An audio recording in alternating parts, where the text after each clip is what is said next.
masjid yang cukup besar dan strategis. Namun, masjid tersebut hanya ramai saat waktu sholat Jumat dan sholat wajib tertentu. Aktivitas lainnya seperti kajian, kegiatan pemuda, atau layanan kesehatan jarang dilakukan, bahkan tidak ada sama sekali. Hal ini membuat masjid kurang optimal dalam membangun umat yang religius dan spiritual, sehat rohani dan jasmani, cerdas serta sejahtera. Di sisi lain, banyak pemuda di sekitar masjid yang menghabiskan waktu di warung kopi. Sebagian masyarakat kurang aktif beribadah di masjid. Terdapat kebutuhan akan program kesehatan dan pendidikan yang belum terpenuhi. Yang ketiga ada cerdas emosional, intelektual, dan spiritual. Pendidikan dan pelatihan keterampilan menyediakan pelatihan keterampilan praktis seperti menjahit, memasak, atau kerajinan tangan yang dapat membantu jamaah mendapatkan keahlian baru. Selanjutnya ada program pendidikan anak, membuka kelas pendidikan untuk anak-anak di sekitar masjid, termasuk pelajaran agama dan umum agar mereka mendapatkan pendidikan yang baik. Diskusi buku bulanan yang membahas buku-buku inspiratif untuk meningkatkan wawasan dan pengetahuan jamaah. Yang kedua ada sehat jasmani dan rohani. Yang pertama ada kesehatan, layanan kesehatan gratis. Menyediakan layanan kesehatan seperti pemeriksaan kesehatan rutin, penyuluhan gizi, dan vaksinasi bekerjasama dengan puskesmas setempat. Yang kedua ada kegiatan olahraga, membentuk kelompok olahraga seperti senam pagi atau jogging di sekitar masjid untuk meningkatkan kesehatan jasmani jamaah. Yang ketiga ada mindfulness, mengadakan kelas mindfulness atau meditasi untuk membantu jamaah mengelola stres dan meningkatkan kesehatan mental. Yang ketiga ada cerdas emosional, intelektual, dan spiritual. Pendidikan dan pelatihan keterampilan menyediakan pelatihan keterampilan praktis seperti menjahit, memasak, atau kerajinan tangan yang dapat membantu jamaah mendapatkan keahlian baru. Selanjutnya ada program pendidikan anak, membuka kelas pendidikan untuk anak-anak di sekitar masjid, termasuk pelajaran agama dan umum agar mereka mendapatkan pendidikan yang baik. Diskusi buku bulanan yang membahas buku-buku inspiratif untuk meningkatkan wawasan dan pengetahuan jamaah. Yang terakhir yaitu sejahtera, meningkatkan kesejahteraan ekonomi. Koperasi masjid mendirikan koperasi masjid yang menyediakan barang-barang kebutuhan sehari-hari dengan harga terjangkau serta memberikan pinjaman modal bagi jamaah yang ingin memulai usaha. Yang kedua ada pelatihan kewirausahaan, menyelenggarakan pelatihan kewirausahaan bagi pemuda agar mereka dapat mengembangkan usaha sendiri.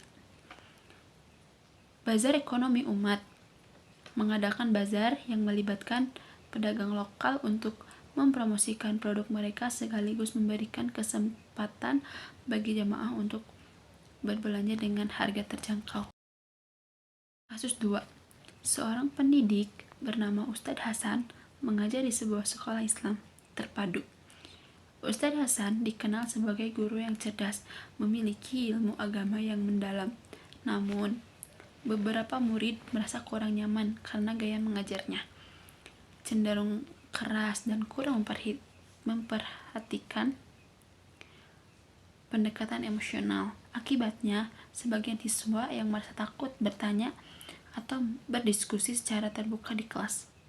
Di sisi lain, para orang tua menginginkan agar pendidik Islam di sekolah tersebut tidak hanya mengajarkan ilmu agama, tetapi juga membentuk akhlak yang mulia, kemampuan berpikir kritis, dan sikap toleran terhadap perbedaan.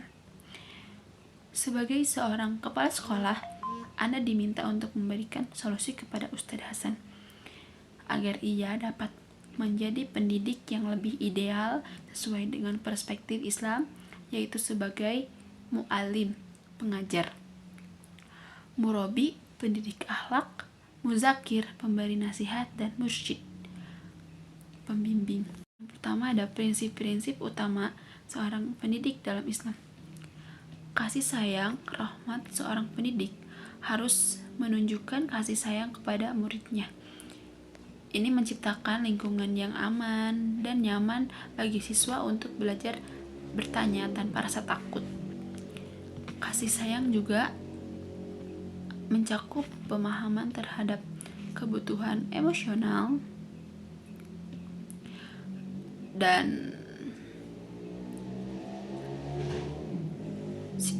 siswa. Yang kedua, keteladanan uswatun hasanah.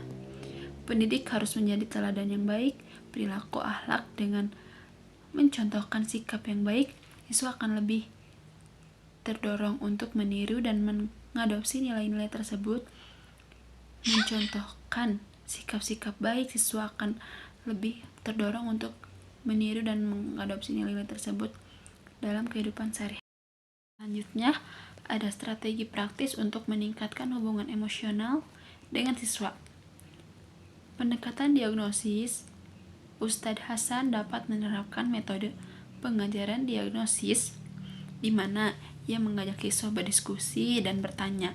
Dengan memberikan kesempatan kepada siswa untuk berbicara, mereka akan merasa lebih dihargai dan terlibat dalam proses pembelajaran. Yang kedua, sesi konsultasi pribadi. Mengadakan sesi konsultasi pribadi di luar jam pelajaran untuk mendengarkan masalah atau kekhawatiran siswa. Ini akan membantu membangun kepercayaan dan menunjukkan bahwa Ustadz Hasan perlu terhadap kesejahteraan mereka. Selanjutnya ada contoh kegiatan atau metode pembelajaran. Yang pertama, ada kegiatan diskusi kelompok. Membagi kelas menjadi kelompok kecil untuk mendiskusikan topik tertentu. Setiap kelompok dapat mempresentasikan hasil diskusinya di depan kelas sehingga mendorong kolaborasi dan komunikasi antar siswa. Proyek sosial. Mengadakan proyek sosial seperti bakti sosial atau penggalangan dana untuk membantu masyarakat sekitar. Kegiatan ini tidak hanya mengajarkan nilai-nilai kepedulian sosial, tetapi juga membangun kerjasama antar siswa. 3. Pemain edukatif. Menggunakan permainan edukatif yang berkaitan dengan materi pembelajaran untuk